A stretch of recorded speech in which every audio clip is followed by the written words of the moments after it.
So today we would like to present our analysis entitled Analysis of Language, Attitude, and Learning Interaction.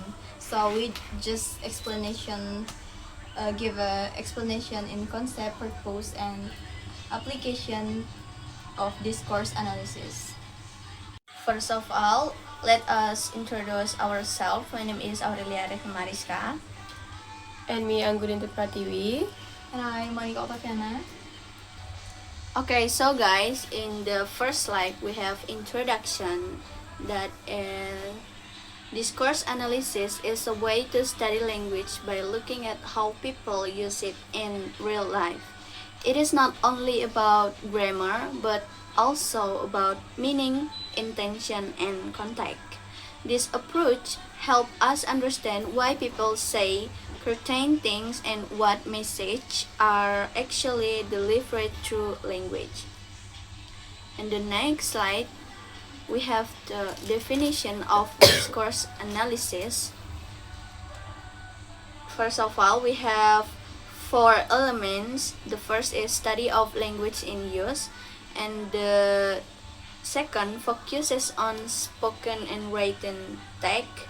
The third, meaning depends on context, and the last, language is related to study. So in the part discourse analysis focusing on spoken and written language, it shows that meaning depends on who is speaking, who is listening, and the situation. Therefore, language cannot be separated from society. The next, we have purpose. The purpose of discourse analysis is to understand the meaning behind language. It helps reveal hidden ideas, belief, or intention in the text and speech. Through this analysis, we can see how language influences people through and social behavior.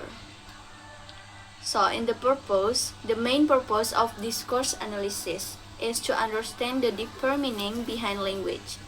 It helps us identify hidden ideas, belief, or messages in text and speech. So we'll move on to the next slide, that it's objects. First, written the text, it's news, books, articles. And second, spoken text like conversation and speeches. Third, interviews. And fourth, social media and online communication.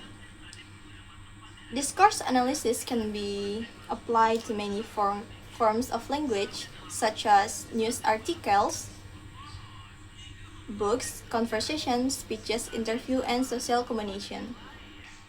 It is the characteristic. Discourse analysis always look at language in context.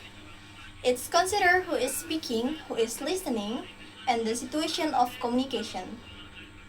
Language is seen as something connected to social and cultural conditions, not as something neutral. Next, we move to the types. First, critical discourse analysis or CDA. Second, conversation analysis.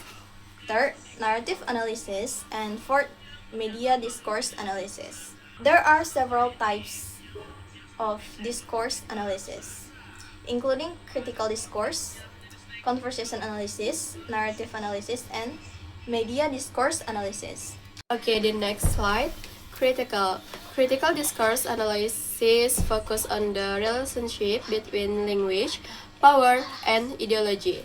It is often used to analyze political text and media because language can be used to influence people's opinions.